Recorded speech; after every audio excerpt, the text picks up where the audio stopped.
Hello everyone, S practical education channel में आपका स्वागत है। दोस्तों, जैसा कि आप जानते हैं, हम लोग अभी डीबीएमएस के क्वेश्चंस काफ़ी देख रहे थे।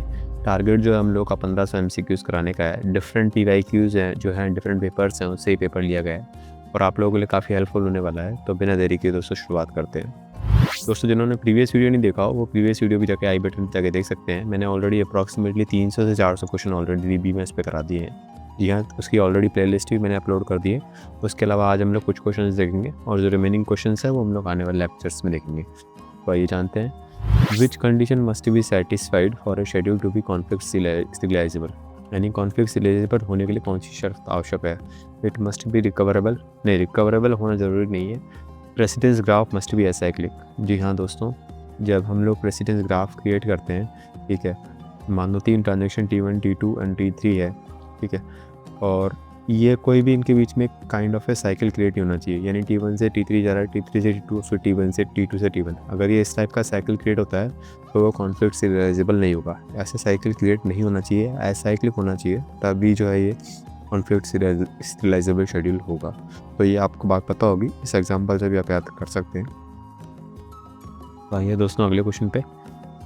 विच join produce all tuples from both relations filling unmatched values with nulls. जी हाँ, काफ़ी अच्छा क्वेश्चन है, ठीक है, कोई ज़्यादा टफ नहीं है। जनरली जिनको पता है कि लेफ्ट आउटर जॉइन और राइट आउटर जॉइन और फुल आउटर जॉइन में क्या डिफरेंस होता है, ये बोल रहा है कि ऑल द टपल्स। देखो, नल तो दोनों केस में आता है, लेफ्ट आउटर जॉइन में भी आता है, राइट में भी आता है, बट फुल आउटर जॉइन में क्या होता है, हाईएस्ट नंबर ऑफ रिकॉर्ड्स आते हैं। यानी all the tuples from both the relations आते हैं विद नल रिकॉर्ड्स। तो इसलिए फुल आउटर जॉइन यहाँ पे करेक्ट ऑप्शन हो जाएगा। इनर जॉइन में तो मैचिंग रोज आते हैं, इसलिए ये करेक्ट नहीं होगा। लेफ्ट आउटर में लेफ्ट की साइड और राइट आउटर में राइट की साइड वाले टपल्स आते हैं। अब अगला क्वेश्चन है, a relation is BCNF if and only if. थोड़ा सा कंफ्यूज करने के लिए पूछा गया क्वेश्चन है दोस्तों। ये रिलेशनशिप BSNF में होगी यदि वह 3NF में है तो। हाँ बिल्कुल 3NF में है, लेकिन उसके साथ साथ एक और कंडीशन होती है। अगर ये वाइस वर्सा क्वेश्चन पूछा जाता है, relation is in 3NF, then it must be in BSCNF और नॉट। तो अगर वाइस वर्सा पूछा जाता तो हम कह सकते थे अगर वो 3NF में है तो BCNF में होगा या नहीं होगा, ये श्योर नहीं है। बट अगर उसका एवरी डिटर्मिनेंट जो है वो अगर सुपर की है, यानी लेफ्ट साइड का जो एलिमेंट है, लेट्स सपोज से कि फंक्शनल डिपेंडेंसी एक दी हुई है A से B और दूसरी दी हुई है C से D, ठीक है, तो अगर एवरी डिटर्मिनेंट जो है, यानी कि जिससे हम लोग डिटरमाइन कर रहे हैं, वो अगर सुपर की है तो ही वो BCNF में होगा। अगर वो सुपर की नहीं है, एवरी लेफ्ट डिटर्मिनेंट, तो वो सुपर की जो है वो नहीं होगा। ऑप्शन नंबर बी यहाँ पे करेक्ट हो जाएगा। It has no multi value dependency, ये 4NF की कंडीशन है। नो ट्रांजिटिविटी डिपेंडेंसी 3NF की कंडीशन है। तो ये दोनों ऑप्शन भी गलत हो जाएंगे। ऑप्शन नंबर बी जो है दोस्तों यहाँ पे फिट बैठ रहा है, वो सही हो जाएगा। Which problem occurs when two transactions wait indefinitely for each other। जब कभी भी दो ट्रांजेक्शन एक दूसरे का वेट कर रहे हैं, मान लो T1 ट्रांजेक्शन है वो T2 का वेट कर रहा है और T2 जो है वो T1 का वेट कर रहा है, ये इसका वेट कर रहा है, ये इसका वेट कर रहेगा, ये भी अपने रिसोर्स नहीं छोड़ रहा, ये भी अपने रिसोर्स नहीं छोड़ रहा, तो क्या अकर होगा, डेडलॉक अकर होगा। ऑप्शंस भी देखने की जरूरत नहीं है इसमें, तो आपको आप डायरेक्ट बता सकते हैं। स्टारवेशन नहीं होगा, स्टारवेशन की प्रॉब्लम ये नहीं होती, डेडलॉक अगर होगा। जी हाँ बिल्कुल डेडलॉक होगा। लाइव लॉक ऐसा कुछ होता नहीं है। कैस्केडिंग रोल बैक तब आता है जब आप लोग को ट्रांजेक्शन्स को रोल बैक करना हो, ठीक है। मान लो ये T1 ट्रांजेक्शन है, T2 ट्रांजेक्शन है, T3 ट्रांजेक्शन है, तो T1 को रोल बैक किया तो T2 भी रोल बैक होगा, T2 को किया तो T3 भी होगा। तो इस टाइप का जो कैस्केडिंग रोल बैक आता है वो हम लोग यहाँ पे यूज़ करते हैं, बट इस केस में यहाँ पे डेडलॉक ऑप्शन जो है वो करेक्ट हो जाएगा। अब विच normal forms remove multi value dependency. जो कि दोस्तों काफ़ी अच्छा क्वेश्चन है। जनरली 3NF BCNF तक ही क्वेश्चन आते हैं, बट कई बार थ्योरेटिकल बेस पे पूछा जाता है मल्टी वैल्यू डिपेंडेंसी किस में रिमूव होती है। तो आप इसको याद रखेंगे, 4NF में जो है मल्टी वैल्यू डिपेंडेंसी को हम लोग रिमूव करते हैं। तो 4NF यहाँ पे इसका ऑप्शन नंबर B करेक्ट हो जाएगा। मल्टी वैल्यू डिपेंडेंसी को एलिमिनेट करता है जो 3NF BCNF में अलाउड होती है। Which isolation levels allow dirty read. कौन सा आइसोलेशन जो है वो डर्टी रीड को अलाउ करता है। अगर आपने रीड अनकमिटेड यानी अनकमिटेड डेटा को अगर आप रीड कर रहे हैं, जो डेटा कमिटेड नहीं है, लेट्स सपोज कोई ट्रांजेक्शन A अकर हुआ, इस पर अपन ने प्लस ऑपरेशन किया, A+100 कर दिया, ठीक है। अब और आपने इसको कमिट नहीं किया, अगर कोई दूसरा ट्रांजेक्शन T2 इसको रीड कर रहा है तो रीड अनकमिटेड ट्रांजेक्शन होगा, वो डर्टी रीड कर रहा है, ठीक है, बिकॉज ये कमिटेड नहीं हुआ। कमिटेड होने के बाद इसकी वैल्यू अपडेट होगी, बट कमिटेड से पहले वैल्यू अपडेट नहीं होगी, इसलिए उसको एज ए डर्टी रीड कर रहा है, इसलिए क्या होगा, रीड अनकमिटेड होगा दोस्तों। ऑप्शन नंबर A करेक्ट हो जाएगा। रीड कमिटेड तो तब होता है जब ये कमिटेड डेटा को रीड करता है, उस केस में डर्टी रीड नहीं होता। रिपीटेबल रीड भी आप कर सकते हैं, ठीक है। बट ये जो होगा दोस्तों, अगेन डर्टी रीड की डेफिनेशन को ये फॉलो नहीं कर रहा है। डर्टी रीड में हमेशा आप रीड अनकमिटेड डेटा को रीड करते हैं, तो ऑप्शन नंबर ए करेक्ट हो जाएगा। बात में अगले क्वेश्चन पे, which index structure is best suited for range queries. Range query के लिए कौन सा जो है वो बेस्ट सूटेड है? तो आप ध्यान रखिएगा दोस्तों, B+T जो है दोस्तों हम लोग रेंज के लिए यूज़ करते हैं। जब कभी भी हमको रेंज इंडेक्स की बात करनी हो तो हम लोग B+T यूज़ करते हैं। हैश इंडेक्स पर जब आप रैंडम यूज़ करते हैं, आपको नॉलेज नहीं है कि कौन सा हैशिंग फंक्शन वगैरह अगर आपको यूज़ करना है तो आप हैश इंडेक्स यूज़ करते हैं। बिट मैप इंडेक्स जो होता है वो बिट मैपिंग के लिए काम आता है। और डेंस इंडेक्स जब वाइड रेंज हो, यानी कि बहुत सारे आपके पास रिपीटेड वैल्यूज़ हो और वैल्यू जो है वो सॉर्टेड ऑर्डर में नहीं हो, ठीक है, तो उस केस में आप फिर डेंस इंडेक्स पे जा सकते हैं। बट अगर रेंज क्वेरी की बात करें तो हमेशा B+T इंडेक्स हम लोग यूज़ करते हैं दोस्तों।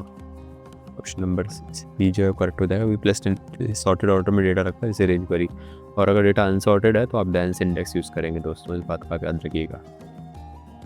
Decomposition is lossless if common attribute is की। जी हाँ, सही बात है। अगर कोई कॉमन एट्रीब्यूट, ये ए ट्रांजेक्शन है, ये बी ट्रांजेक्शन है, ठीक है, इन दोनों के बीच में लेट सपोज ए से बी एक हम लोग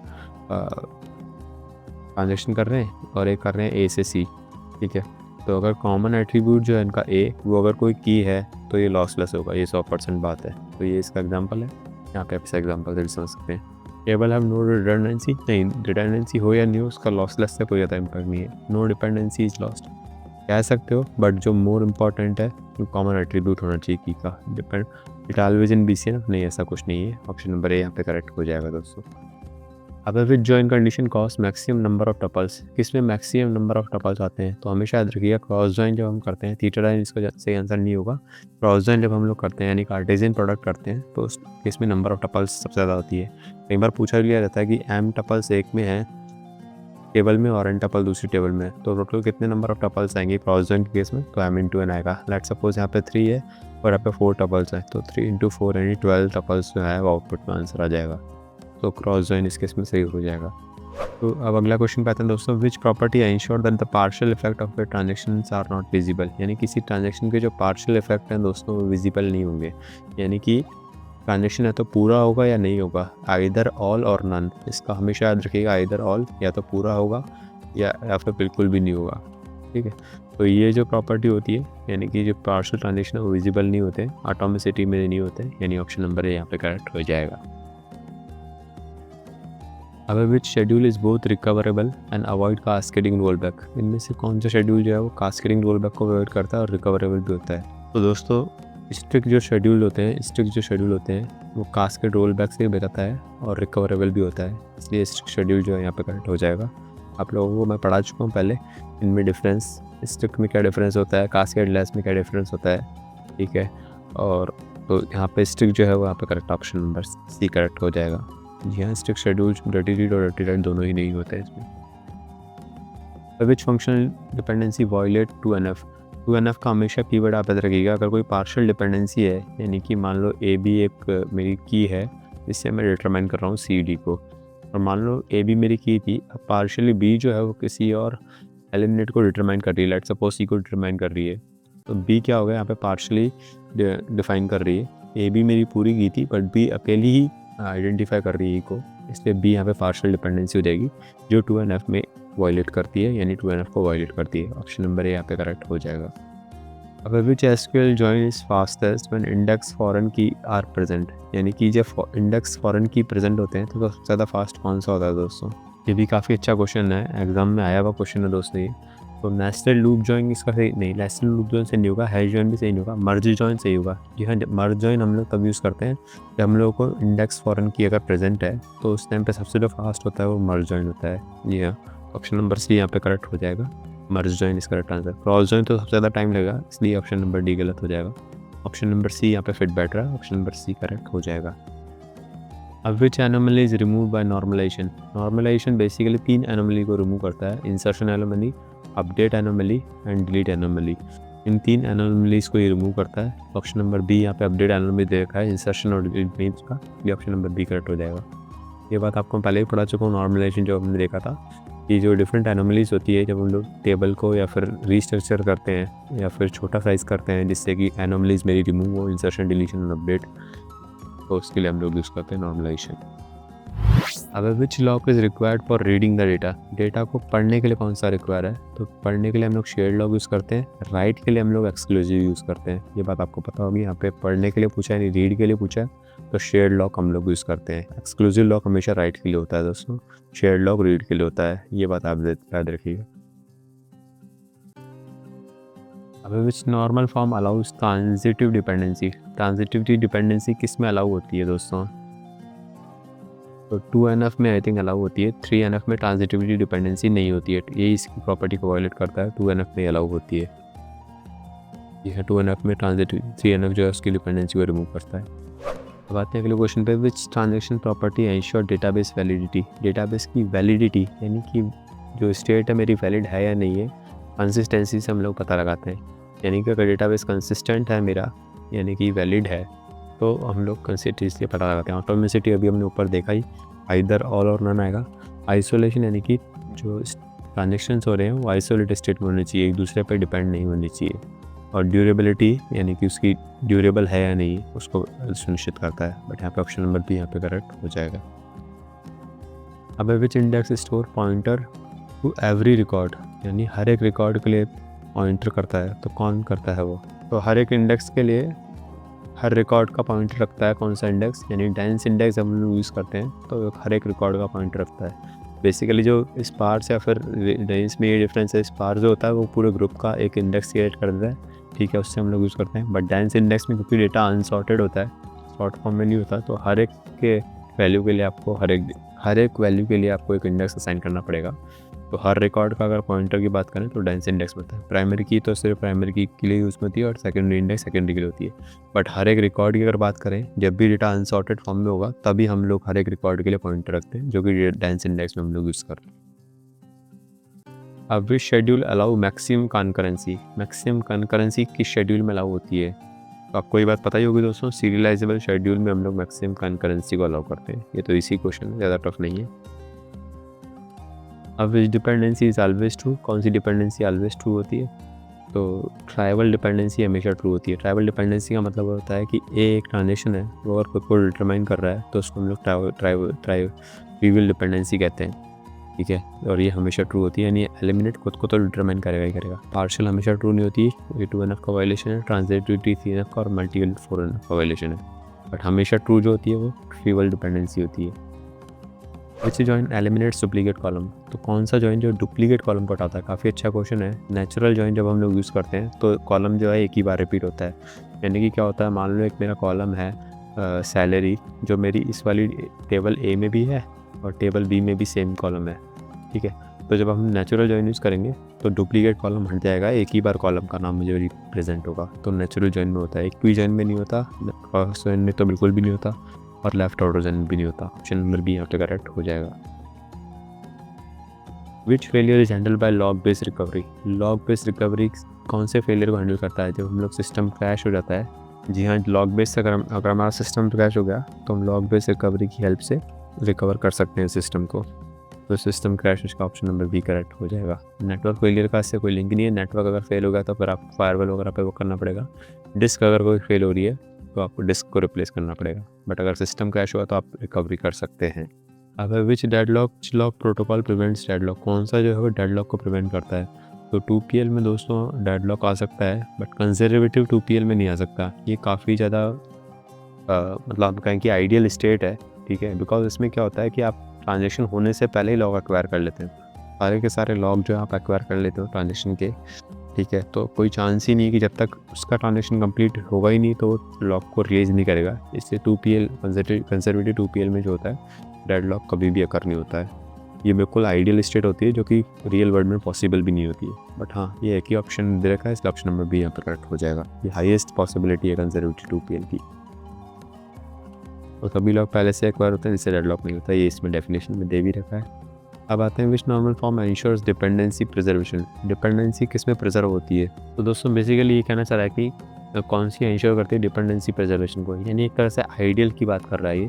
तो हमेशा 3NF आप याद रखिएगा, 3NF is more than sufficient for all those transaction. अगर आपका डेटाबेस जो है या आपकी टेबल जो है वो 3NF में है तो आपकी जो टेबल जो है वो 3NF में अगर है तो आप आपका जो डेटा है वो डिपेंडेंसी प्रिजर्व है, यानी कि कोई इसमें सच इम्पैक्ट नहीं आएगा।